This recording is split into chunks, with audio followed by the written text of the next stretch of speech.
Hey, this is Clay from the SongTown studios, and welcome to another episode of the Music Lab. Over the course of my career, I've been blessed to have songs recorded by artists as diverse as Babyface in the pop and R&B world, to a Reba McEntire, a traditional country artist, or maybe contemporary country band like Lady Antebellum. And I think there's a couple of reasons why that's happened, but I think the biggest reason is that I love to write songs with big, explosive choruses. Songs that when you hit that chorus, the melody just jumps out of the speaker. And I think that translates well. You can produce a song in a lot of different styles, but you can never cover up the fact that maybe that song doesn't have a memorable melody. Maybe that song doesn't have an exciting chorus melody. And so it's those big choruses, I think, that are something that if you learn to do, they're really going to lead to much success in your songwriting. So I just want to take a look at one of my songs. This song was originally a song recorded by Clay Walker, and he had a top 5 country hit. And then later, a couple of years later, it was recorded by Kimberly Locke, who sang it on American Idol. It became a AC hit, and then a #1 dance hit of all things. So just wanted to play a little bit of that, and I'm going to demonstrate kind of some things that song could have gone in a different direction, and it would have totally killed the chorus.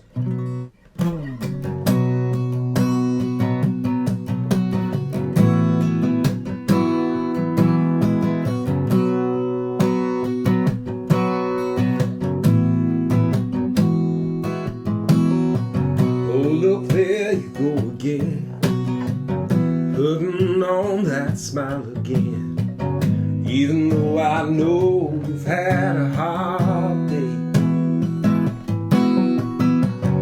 doing this and doing that, always putting yourself last. A whole lot of give and not enough to take.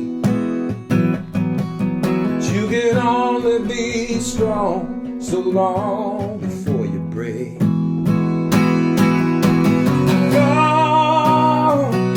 on and fall apart. Found into these arms of mine, and I kept you every time you fall. Go on and lose it all. Every doubt, every fear, every worry, every tear, I'm right here, baby, fall.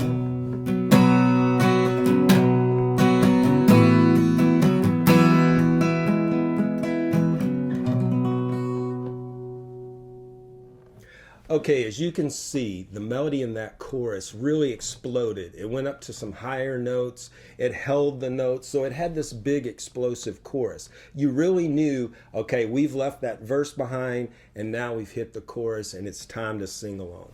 And you know, over the course of the last couple of years, I've been fortunate to have taught a 6-week masterclass. It's an intensive class on melody writing for SongTown. We do it every January. And I'm amazed at how good some of the choruses are, but you don't notice they're good choruses because they haven't been set up by writing a great verse. And so I wanted to talk about a couple of the pitfalls. There's 2 main pitfalls that I've found. And the first one is writing your verse melody too big, so you don't have any room when you get to the chorus for the chorus to stand out.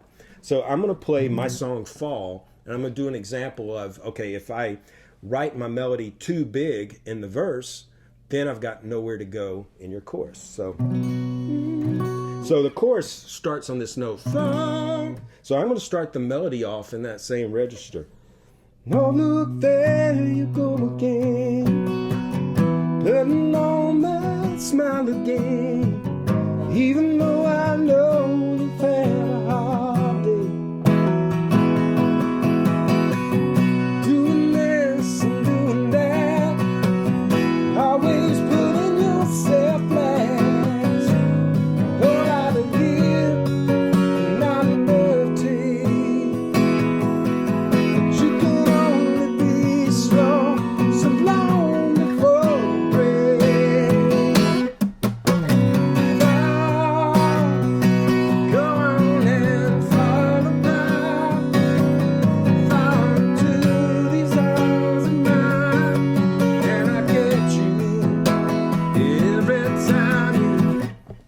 So you can hear that even though it's still a nice chorus melody, I've created such a high melody in my verse that when I get to the chorus, I don't kick up, I don't explode. It's just the same verse, chorus. It's a flat line all the way across.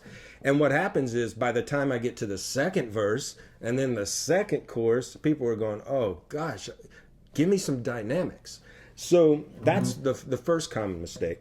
The other mistake I found is that you'll notice in the original version of this song, the verse is pretty busy, rhythmic wise. Oh, look, there you go again, putting on that smile again, even though I know you've had a hard day.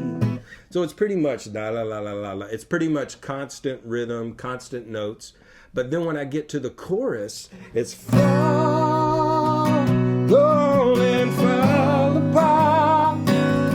I'm holding notes out. Fall, go on and fall apart.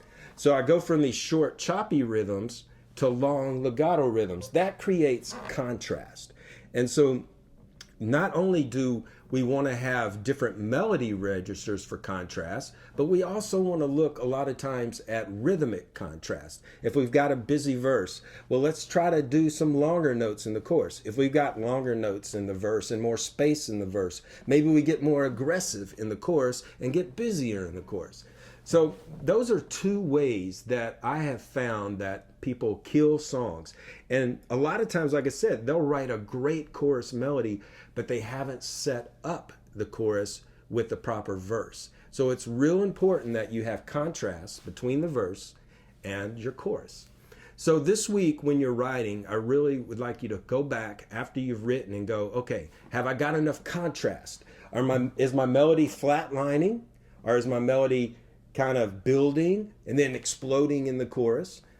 That's real important stuff.